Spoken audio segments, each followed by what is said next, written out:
Did you get the news about Vivek Ramaswamy? Now, this is a campaign founded on speaking the truth. I think I'm going to be sick. Not just when it's easy, but when it's hard. Not just to the Democrats, but to our own side.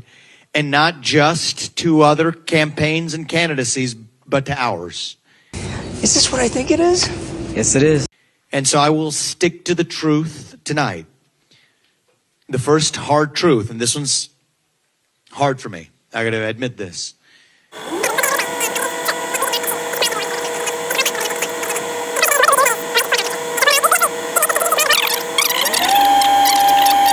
As of this moment, we are going to suspend this presidential campaign. That's what I'm talking about.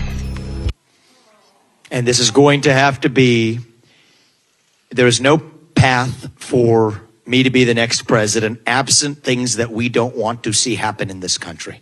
Good. Thank God. Yes. Get out of here. This is amazing. We're very glad to see you go. You want a doggy bag on your way out? Any parting gifts for the man? Do we have a parting gift for Vivek? The fact that this guy got 7% of the vote in Iowa says everything. Says everything. I mean, we're not even going to get into the fact that Trump got 50%. We're not even going to go there. Or DeSantis got 20 and Nikki got about 20. Okay? I'm going to focus on Vivek. I mean, for God's sake, I mean, Trump's a former president. It's crazy. Haley's a former governor. And then, of course, what's his face? Is a governor. So, like, yeah, I get it. Okay, that makes sense. But this guy, Vivek, there is nothing about him at all that makes any sense at all for anyone at all. Except kids who imagine that somewhere in some world that it's actually important what was on Hunter Biden's laptop is more important than what's in your refrigerator or what's in your bank account. These ideas. The fact that we have this guy running, he was able to run and raise money. He spent a lot of his own money. And all this was to me, was a publicity tour for him so he could put his name on the map. This was a job interview for Donald Trump, and he treated it that way.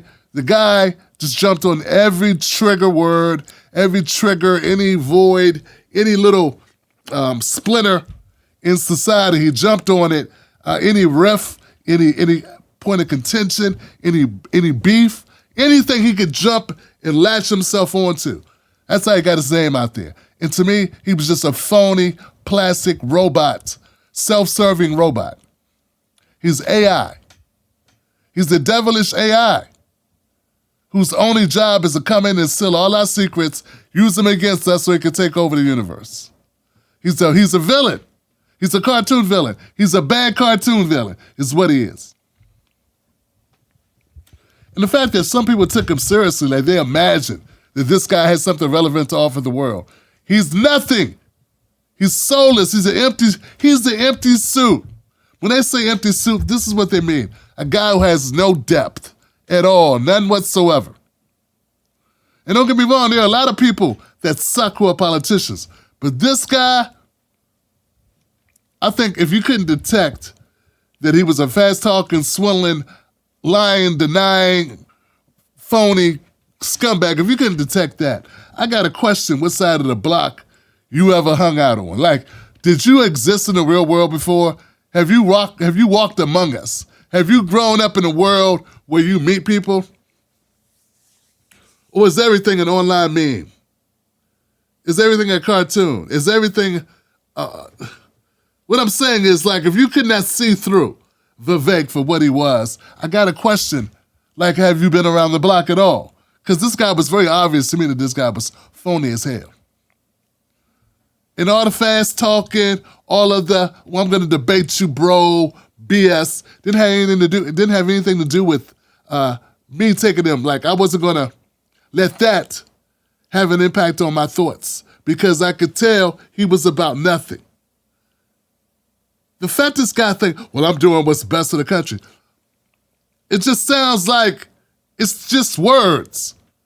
When can we just say, can we see through a person who just has words to throw at us and nothing else? And I'm just speaking to working people, man. Working people, that means people who don't have trust accounts, those of us who work for a living, who had to worry about the mortgage or the rent, got to worry about the kids or the grandkids. Did you really have time to entertain this plastic man? I'm just wondering, like, how many real people were willing to put everything in their life aside to be upset about things that he tried to get you to be upset about, because that's all they do is try to trigger you into giving a damn about some side issue that really has nothing to do with the bottom line for you in your life. You understand what I'm saying? It's distracting, right? It's like, oh, we got like 1 to 2% of the population identifies as trans, and they want to make a trans man swimming or a trans woman swimming in a swimming contest as a woman, like an issue that they run on, that you would be so concerned with it. Now, you may have strong opinions about it, but do your opinions about that really matter at the end of the day or at the end of the month when the bills come due? Do they really matter when it comes to if we're going to have health care or not? Does it really matter when it comes to are we going to have reparations or not? Are we going to are we going to close the racial wealth gap if you're a black person? Or are we going to solve immigration issues if you are a person, who's concerned with that? Like, does that really matter? Does it matter? No, it doesn't. Not when you stack it up. So they just took a lot of little shit, a lot of minutia, a lot of little things that you could disagree or not disagree about. But at the end of the day, they don't add up to a whole hell of a lot.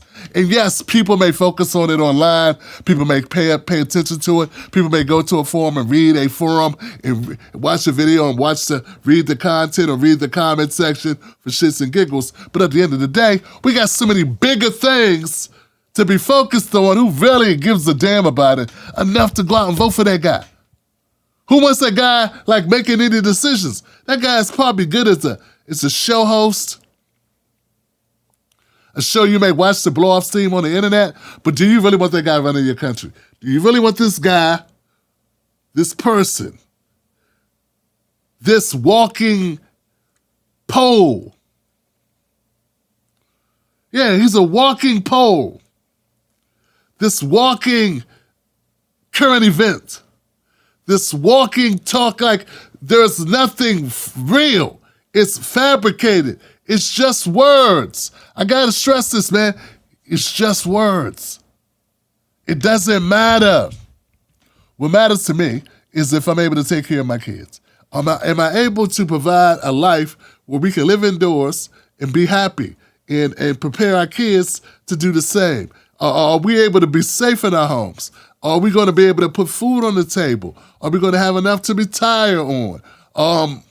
Will my children's futures be as bright as ours, if not brighter? Like, these are the things that matter. Not did Hunter Biden do coke off a stripper's butt cheek in a hotel in Vegas somewhere, and did they lie about the laptop? Like, no one should be voting for that anyway. That doesn't matter.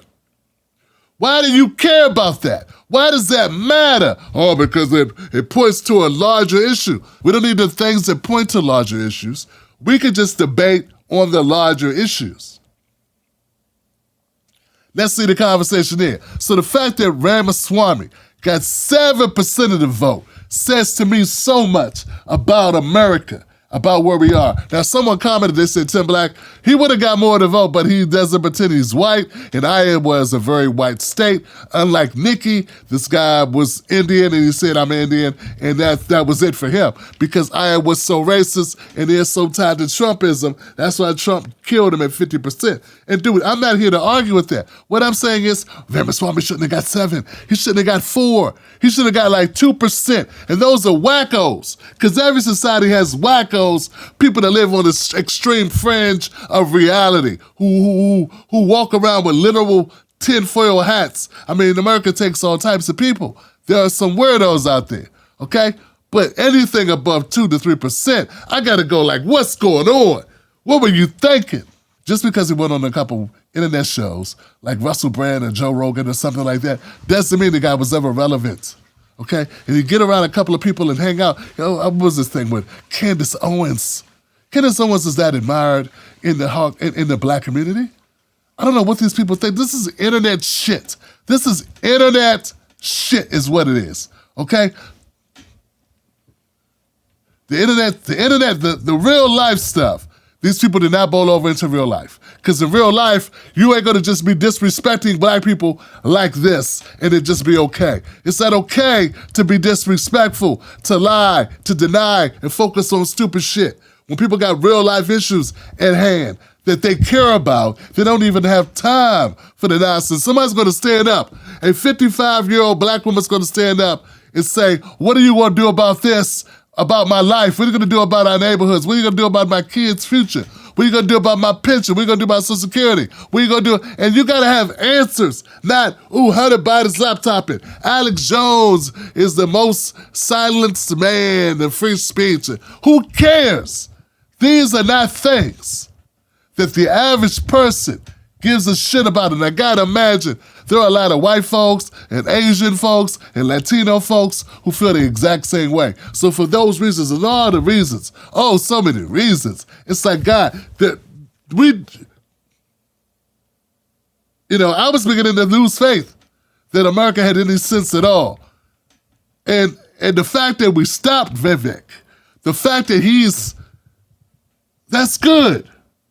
There's a little bit of light, not a lot of light, but a little bit of light at the end of the tunnel, because we're able to recognize that some people are full of shit. Just a little bit. I still think he should have did around 2 to 3. 7's way too high for a guy who's saying absolutely, positively, nothing of substance. And I'm glad he's gone. And he should stay gone.